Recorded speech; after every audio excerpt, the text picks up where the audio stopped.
Capítulo 16. Intimidad. ¿Quieres que haya intimidad en esta relación o no? Dijo finalmente ella en forma abrupta. Claro, él le respondió. ¿Qué es eso? Anónimo. Durante mis viajes por todo el país, dando conferencias a grupos de personas que están en recuperación, he hecho algunas encuestas informales. He preguntado cuánta gente está llevando a cabo perfectamente su recuperación. He preguntado cuántas tienen una relación perfecta. He hecho también otra pregunta.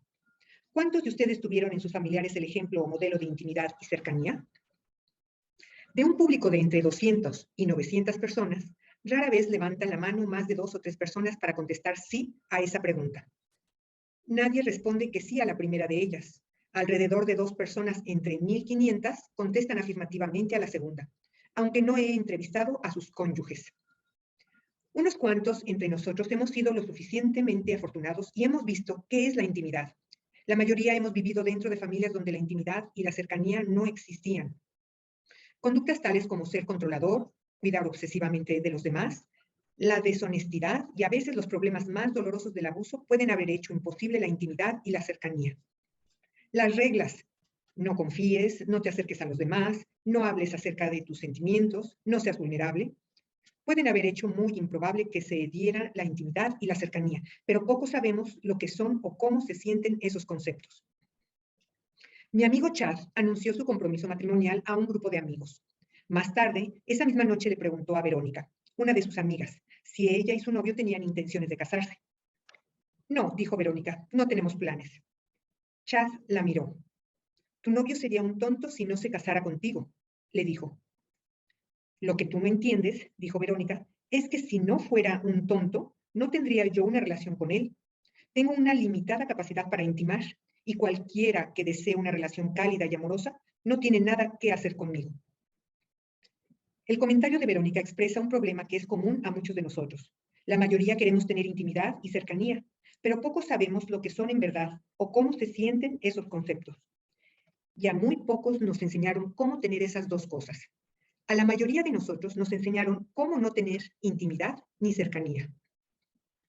Yo solía pensar que la palabra intimidad era parte de la jerga que se utilizaba en los círculos terapéuticos. No entendía la intimidad porque nunca la había experimentado. ¿Cómo se daba? ¿Cómo era y qué se sentía? Me preguntaba si la intimidad tendría algo que ver con el sexo. Luego decidí que significaba quedarse toda la noche despiertos compartiendo sentimientos, su sentimiento de culpa y mi ira. Una vez, estando con un grupo de gente, sentí un vínculo poderoso y universal con este. Sucedió mientras una persona estaba hablando y yo estaba escuchando. Me asustó porque me sentí fuera de control. Me pregunté si eso sería la intimidad. Traté de averiguar si la intimidad era la misma cosa que John Powell había llamado comunicación cumbre en su libro Why Am I Afraid to Tell You Who I Am? ¿Por qué temo decirte quién soy yo? La intimidad y la cercanía me parecían misteriosas y esquivas, y sin embargo anhelaba ambas. Recuerdo una vez que iba en el coche con una amiga. Íbamos de camino a una venta de garage. Me di cuenta de que nunca había bajado suficientemente la guardia con ella ni con nadie más para experimentar cercanía. Recuerdo estar acostada en mi cama en la noche junto a mi ex esposo, anhelando tener con él una conexión emocional y espiritual, y sin tener ni la más nebulosa noción de cómo lograrlo. En los años que han transcurrido desde que empecé a recuperarme de la codependencia y de temas concernientes al síndrome del niño adulto, he tenido más momentos de intimidad y cercanía que los que tuve en toda mi vida antes de que comenzara mi recuperación.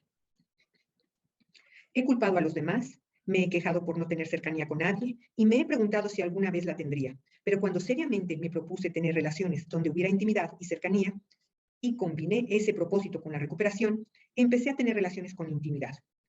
Alguien tiene todavía que decirme todo lo que he querido saber acerca de la intimidad, pero esto es lo que he aprendido. Para lograr intimidad. La cercanía se da cuando nuestros límites se suavizan y tocan las fronteras de otro. La cercanía nos da una bella sensación. Es una experiencia cómoda, relajada. Podemos tener muchas horas y días de cercanía, si nos permitimos a nosotros mismos hacerlo y tenemos alguien con quien hacerlo. La cercanía es algo sobre lo que tenemos control.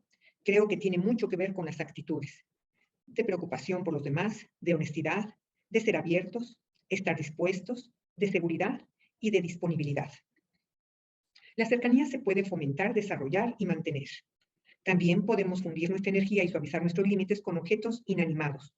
Un anillo de brillantes, nuestro trabajo, una mascota.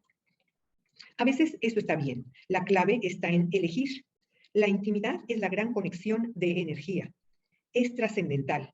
Se rompen nuestras fronteras y nuestras barreras y nos fundimos temporalmente y por lo general en forma momentánea con otro. La intimidad puede ser emocional, mental, sexual, espiritual o una estimulante y misteriosa combinación de ellas.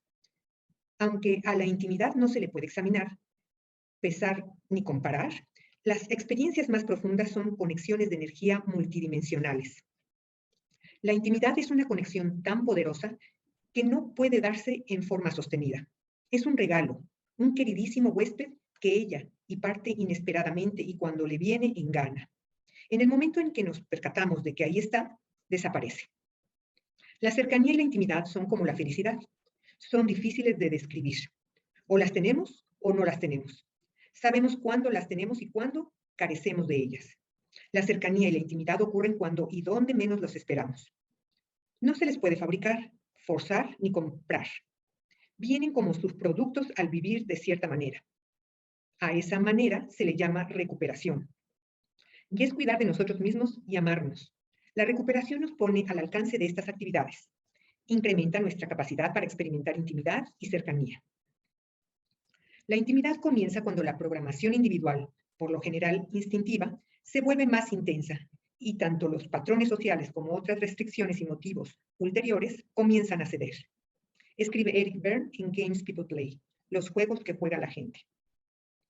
Podemos tener momentos de cercanía o de intimidad y podemos tener relaciones en las cuales hay cercanía e intimidad, relaciones que tienen un tono general de intimidad. La cercanía y la intimidad se pueden ver al mirar a dos personas sentadas, hablando, tomando café, a tres personas que conversan de sobremesa, a dos personas que están cocinando la cena juntas o que están pintando la habitación, a dos personas pescando, a una persona rezando, a una pareja bailando, o a dos personas en silencio tomadas de la mano mientras van en el coche o miran el ocaso. Estas actividades no son necesariamente actos de intimidad y cercanía, pero pueden serlo. Lo mismo con el sexo. Para que exista cercanía, ambas personas deben querer que así sea. Necesitamos estar presentes y disponibles para que haya cercanía. Tenemos que desearla y estar dispuestos a tenerla. Tenemos que desearnos de los fingimientos y el miedo, y despojarnos de los juegos y de las artimañas protectoras. La intimidad y la cercanía pueden implicar hacer algo juntos o simplemente estar juntos, pero el estar es de suma importancia. También lo es el querer estar juntos. Tenemos que pasar tiempo juntos para lograr tenerlas. Luego, bajamos un rato la guardia, suavizamos nuestras fronteras, la línea divisoria que nos distingue y nos separa de la otra persona. Y nos sometemos, lo cual no es en sí mismo una tarea menor, a la relación, el uno al otro y al momento. Nos volvemos vulnerables. Para hacer esta proeza de dejarnos fluir en nuestras relaciones, necesitamos tener límites sanos. Necesitamos sentirnos suficientemente seguros, fuertes y apoyados para ser capaces de someternos. Necesitamos saber que podemos bajar la guardia. Nuestros límites necesitan ser sanos y firmes antes de que podamos elegir en dónde y con quién los vamos a suavizar. Para fundirnos momentáneamente con otra persona en la experiencia que llamamos intimidad, debemos ser capaces de poder separarnos de nuevo. De otro modo, no es intimidad y cercanía, es fusión y dependencia.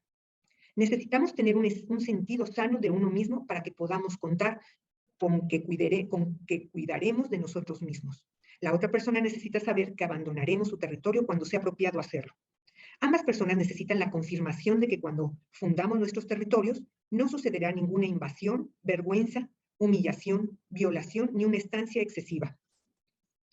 Pues para que esa deliciosa, exuberante y amorosa criatura que hay dentro de cada uno de nosotros salga y juegue y muestre su bello rostro en momentos de intimidad y de cercanía, en primer lugar, hay que encontrar a esa criatura. En segundo lugar, ella debe saber que si sale a jugar, será protegida, valorada, querida y cuidada. Que la criatura que está en nuestro interior deba sentirse así no es optativo. Es esencial y un prerequisito para que se dé la intimidad. Barreras para la intimidad. Para tener intimidad o cercanía, necesitamos dejar ir, momentáneamente, nuestra necesidad de controlar.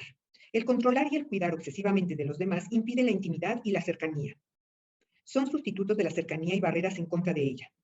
No podemos acercarnos a alguien si estamos tratando de controlarlo o de cuidar de él o de ella. Controlar y cuidar son maneras de aproximarse a la gente. No son tan satisfactorias como la cercanía y la intimidad, pero para algunos de nosotros son las únicas formas que aprendimos de conectarnos con los demás. Otras conductas pueden convertirse en sustitutos de la intimidad. El chisme, culpar al prójimo, castigar a los demás, estar picando pleito, juzgar a los otros y la autocompasión. Estas son artimañas protectoras, pero no son intimidad ni cercanía. Estar obsesionados con el pasado, el futuro o el presente impedirán la cercanía, porque estar obsesionados nos impide estar presentes.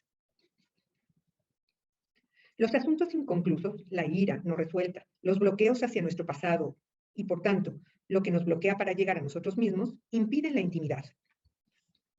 Si no hemos preservado realmente nuestro trabajo de tipo histórico, si nuestros antiguos mensajes nos están manejando, seremos incapaces de lograr intimidad y cercanía.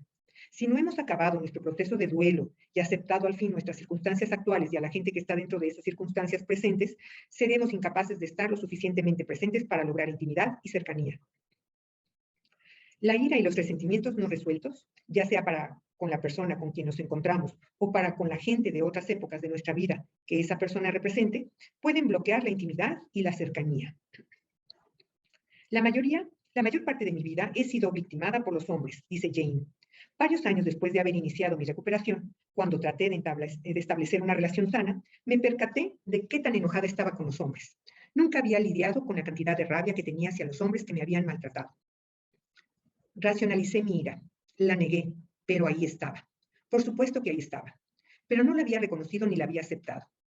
En vez de ello, había empleado mi ira para castigar al hombre que en ese momento tenía y para probar que todos los hombres eran perversos. Una de las maneras en que castigaba a los hombres era no permitiéndoles tener cercanía conmigo. Otro obstáculo que prohíbe la intimidad y la cercanía es esperar que la intimidad y la cercanía se den con personas que son incapaces de tener ninguna de las dos. Esto nos lleva de vuelta al factor de disponibilidad o de no disponibilidad en las relaciones. Las adicciones activas, los asuntos históricos o actuales serios no resueltos, el abuso y las mentiras prohíben absolutamente la intimidad y la cercanía. La intimidad no se dará con personas que tienen estos problemas o que tienen relaciones con este tipo de asuntos. Podremos esperar hasta que el cielo se ponga púrpura, pero no seremos capaces de tener cercanía o intimidad con alguien que sea un adicto activo, con alguien que creamos que nos está mintiendo o con alguien que tememos nos pueda herir verbal, física o emocionalmente. Alguien que sea abusivo, mentiroso o que lleve a la práctica su adicción no es capaz en ese momento de la honestidad y el ceder de la aceptación, la autorresponsabilidad, la apertura y el desenmascaramiento necesario para que se den la intimidad y la cercanía. Estas personas no están presentes en sí mismas y no estarán presentes para tener una relación. Y sabremos, muy en nuestro interior, que no es seguro para nosotros que nos sometamos y seamos vulnerables. Nuestro territorio está en riesgo, en un alto riesgo de ser invadido y atacado. La vergüenza puede impedir la intimidad. Si no está bien que seamos quienes somos, no nos mostraremos ni nos desenmascararemos frente a otro. La intimidad y la cercanía requieren de la autoaceptación. Necesitamos tener intimidad para con nosotros mismos antes de que podamos intimar con otro. La diferencia entre la intimidad y los juegos que jugamos como sustituto de la misma pueden describirse de la siguiente manera.